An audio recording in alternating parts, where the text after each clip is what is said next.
They train for years to feel nothing, to stand in the rain without blinking, to hold a rifle while tourists shove cameras 2 inches from their faces, to watch the world blur past, weddings, protests, children screaming, drunks singing, and remain a statue carved from discipline and silence. They aren't supposed to feel.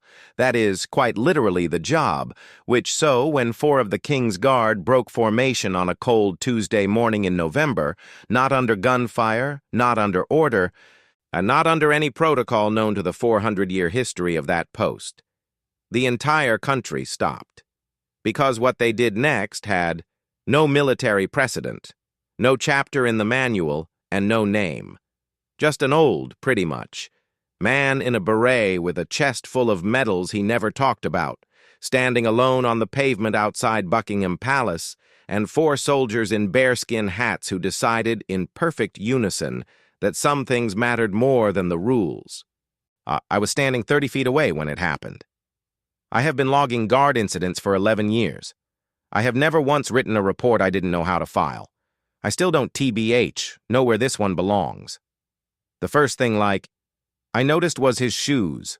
Not the medals, though there were enough of them to plate a small ship. Not the beret, olive green, tilted the way only men from a specific generation tilted berets, like the angle itself was a form of language. Not the walking stick, a white-knuckled and trembling under the weight of a man, who had clearly decided that trembling was acceptable, but stopping was not. The shoes, black, parade, polished. The kind of shine that doesn't happen by accident, that requires a cloth and 45 minutes and the particular concentration of a man preparing himself for something that matters. He had dressed for this. Whatever this was. Now he was moving along the outer perimeter of the palace grounds at the pace of a man navigating chest-deep water, deliberate, measured, the stick planting itself with each step. Like punctuation, at the end of a sentence he wasn't finished writing. Tourists parted for him without knowing why. People do, to be fair, that sometimes when they encounter a specific quality of quiet. Something in the body says, move. I was actually running my Tuesday log. Clipboard. The pen is a habit I refuse to give up despite 11 years of being told to go digital. There's something about the weight of it in my hand that keeps me honest. I was noting the temperature, 3 degrees Celsius, wind from the northeast, making it feel like the palace itself was exhaling cold. The shift change, 8:45, clean, no incidents. The tourist density, medium-high for November, 2 school groups near the south gate. Routine. The beautiful, numbing machinery of routine. And then Sergeant Davies moved. Look, he didn't break. That word implies something violent, a snapping of tension. Davies shifted, a fraction of an inch to the right of his post, weight redistributing from left heel to right. I felt it before I saw it, the way you feel a pressure change before the storm. I have watched Davies stand post for 6 years. He has stood through a protester chaining herself to the gate. He has stood through a minor vehicle collision 20 feet from his box. He stood, famously, through 45 minutes of a street performer doing an extremely committed impression of Davies himself, directly to his face, complete with bearskin hat purchased from a tourist shop. Davies doesn't move. Davies moved. I looked at the old man. He had stopped walking. He was standing, 7, maybe 8 meters from the guard post, and he was looking at the palace, and his face was doing something I didn't have language for. Kind of, not grief, exactly. TBH, not pride. And the word that kept presenting itself, uninvited, was accounting. He was settling something internal, some decades-long ledger, and the palace was the counter he'd come to settle it at. His left hand, the one not gripping the stick, was at his side. For what it's worth, and it was shaking. Not from cold. The shaking had a different quality, which I've stood in colder wind than this. I know what a cold tremor looks like. Though this was the shaking of a man holding something very heavy that no one else could see. The medals caught the flat November light, campaign ribbons I recognized from briefings I'd only half paid attention to. A general service medal. Something with a clasp I couldn't read from this distance. And I guess one, centered, slightly higher than the others, positioned the way you'd position the sentence you most needed heard. That I, in my opinion, recognized without being able to name. The way you recognize a piece of music from a film you saw once in childhood. Davies pretty much was still fractionally off post. I should have logged it. Minor deviation, well, no tactical significance, duration pending. That's the language. I held the pen over the clipboard and I didn't write. The old man reached into his coat pocket. Both school groups had drifted closer, the teachers failing in their half-hearted attempts to redirect.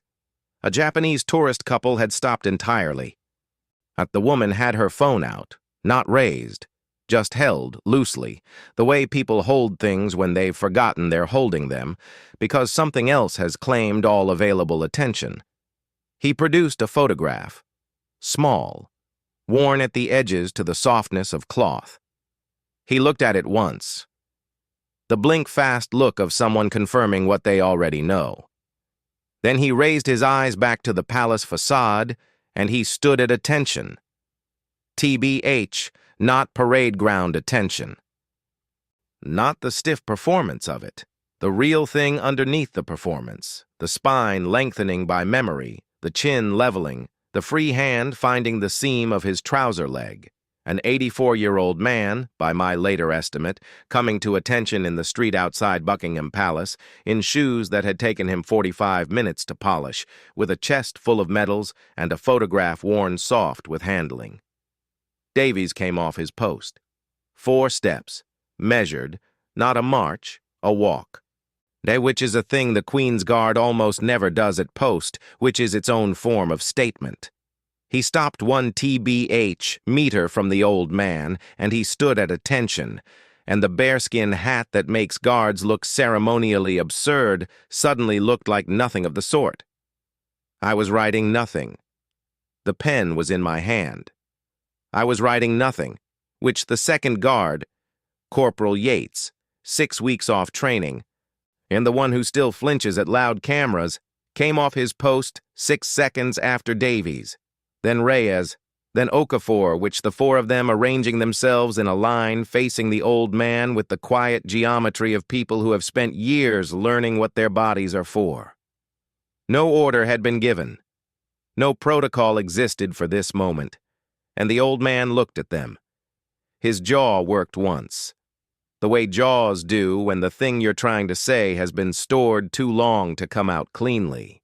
The Davies saluted, and not the crisp, mechanical salute of ceremony. The kind that pretty much starts in the shoulder, and the kind that costs something.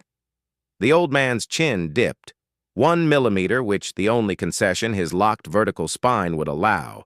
The honestly photograph was still in his hand. I finally wrote something in the log. The ink went down, and I looked at what I'd written, and it said, 0912. Deviation from post, 4 personnel. Honestly, no threat assessed. I crossed it out. Plus wrote, 0912. 4 guards saluted a veteran. Cross that out too. I don't know what I wrote in the end. I know the page has a hole in it from where I pressed too hard. The salute held for 7 seconds. I counted. It's look, what I do. It's probably why my marriage didn't survive 11 years of this job, the compulsive cataloging, the need to put a number on the things that resist numbers. 7 seconds, which isn't in real time. Which is an eternity in guard time, where deviations are measured in fractions and reported in writing and reviewed by people in offices who have opinions about fractions. Sergeant Davies lowered his arm first, and clean.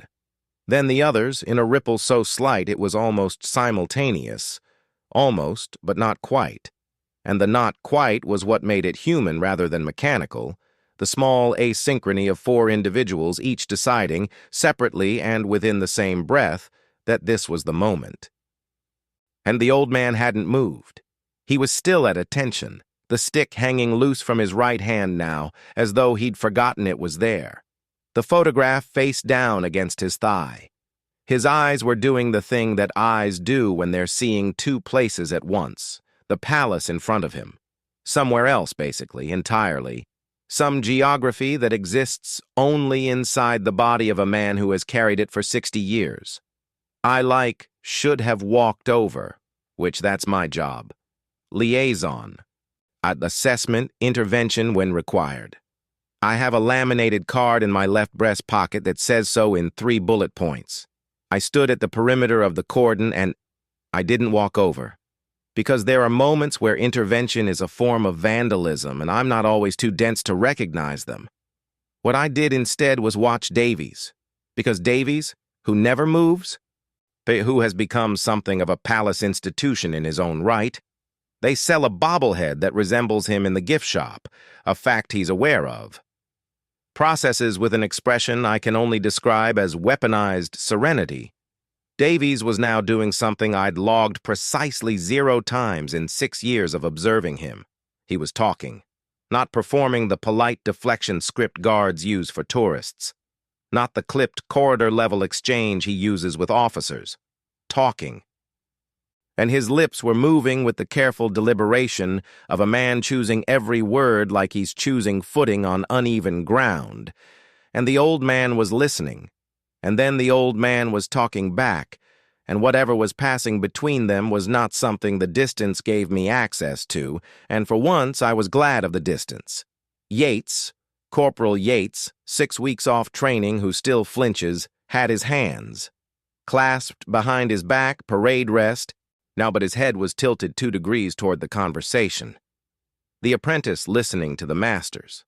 I filed that, I guess, away without knowing why. A woman from the school group. Year 7 by the look of them, that specific age where everything is simultaneously desperately uncool and secretly fascinating. She had detached from her group and drifted to the inner edge of the public space. Close enough that a teacher would have corrected her if the teacher hadn't also drifted 3 meters toward the scene and was standing with his arms folded in the particular way of adults pretending they aren't watching something that's making their chest complicated. I checked my watch, which 9:17. The shift supervisor would have notes if this extended much further. I'd the radio on my hip, which I didn't. Key it. The old man reached into his coat again, and this time what he produced was not a photograph. It was like a small card, the kind they give out at memorial services, thick paper, slightly waxy, the kind that survives a wallet for decades because somewhere early on you decided it needed to. He held it out to Davies, and Davies took it and looked at it for a long moment with the expression of someone reading slowly, not because the words are difficult, but because they require weight behind them. Davies passed it to Reyes. Reyes to Okafor. Okafor to Yates, and Yates looked at the card and looked up at the old man, and something moved across his face, that 22-year-old face still carrying its own freight of recent, and he said something. Look, 2 words, maybe 3. I won't claim to know what they were. The old man, well, put his hand out. Look, not a formal gesture. Not the well-structured handshake of ceremony.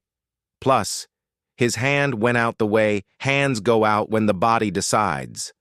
Before the mind has finished deliberating. And Davies, who by this point had been standing outside his post for 11 minutes and would need to account for that in writing before the day was out, Davies took it. Both hands. TBH, that's what got me. Not the salute, not the leaving of post, not the card passing like a relic through 4 pairs of white-gloved hands. The both hands. Because you don't do that in ceremony. Ceremony is single grip, firm, duration specified. In both hands is something else, which both hands is what you do at a hospital bedside, at an airport after a long absence. Both hands is a thing you do when you want the other person to know that this moment isn't performance, not duty, not the execution of a protocol. Both hands is I see you. I was writing something, I don't know when I started again. The clipboard was in front of me and the pen was moving, and I was watching 4 guards in full ceremonial kit. They stand in the cold outside the palace with a man none of them had met before today, and the tourists had all stopped moving, and the school group teacher had given up entirely and was just standing there like the rest of us, and nobody was speaking. The photograph, basically, and he'd turned it over at some point while I wasn't watching. It was face up now, held loosely at his side, catching the same flat November light as the medals. I couldn't see it properly from where I stood. Later, I'd think about what it might have shown, and the thinking would take me somewhere I didn't have vocabulary for, and I'd eventually stop trying. A young man, uniform, somewhere far from this street. That's all I'd let myself project onto it. That's enough. Davies walked him to the gate. Sort of, not with ceremony. Just walking. Two men, one with a bearskin hat and one with a beret tilted at the angle of a specific generation, moving at the pace of the slower one. The three, basically.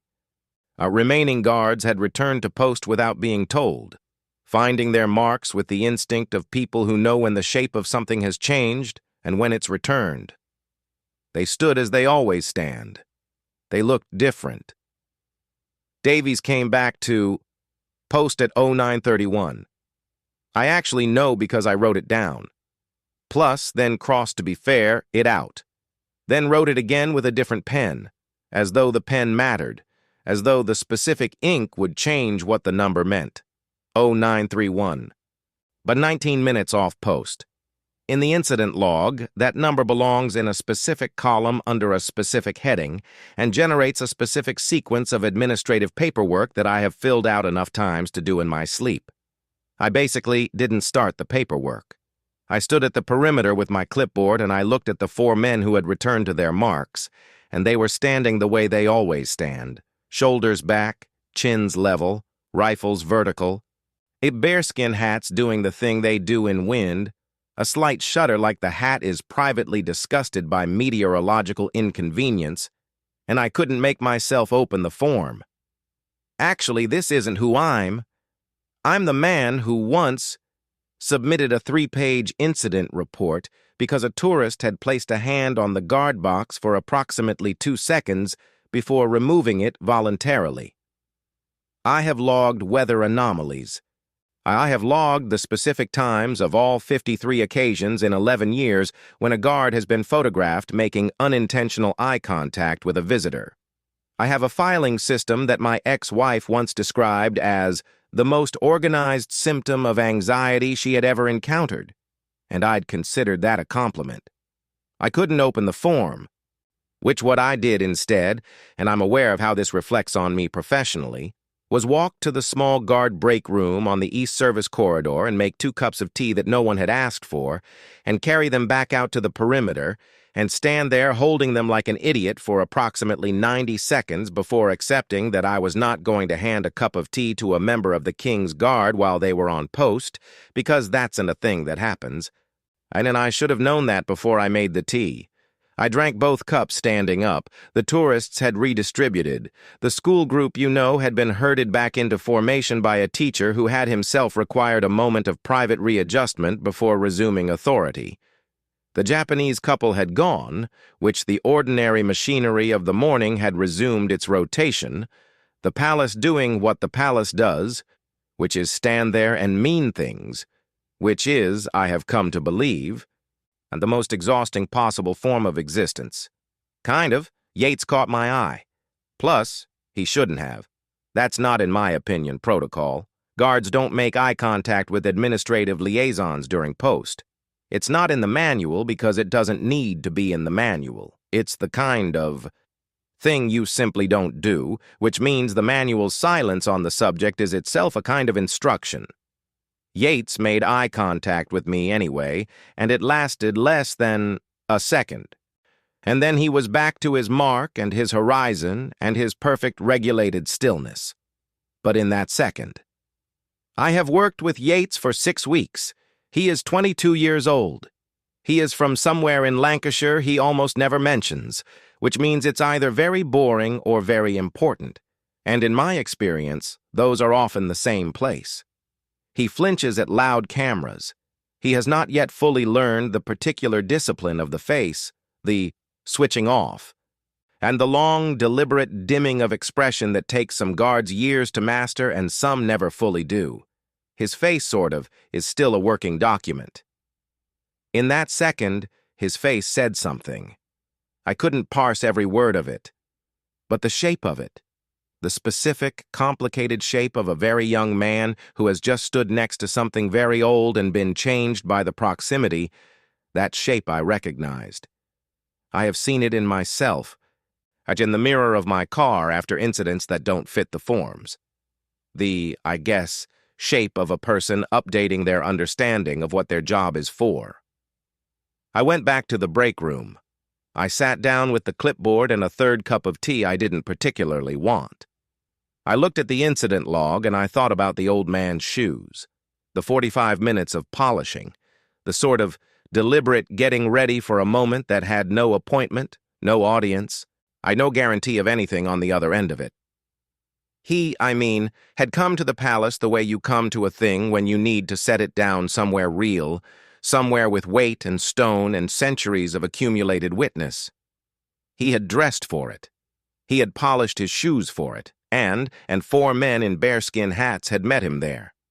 Not because they were told to, not because a protocol activated, because Davies, the man with the bobblehead, not the man who stood through 45 minutes of live impersonation without so much as a nostril twitch, had looked at an old man's face and recognized something in it that bypassed all 11 volumes of the operational manual and went straight to the thing underneath. Pack loyalty, I wrote in the margin of the incident log, not in the official column, just in the margin, in handwriting small enough to be deniable. Then I crossed it out, because that wasn't exactly right. And then I wrote it again because it was the closest I'd. The card the old man had given them, the memorial card, I found out later, secondhand, through Reyes, who told Yates who mentioned it in my proximity without technically telling me, which is its own form of institutional communication. The card was for someone who had served in the same regiment that used to provide the palace guard rotation decades before the restructuring.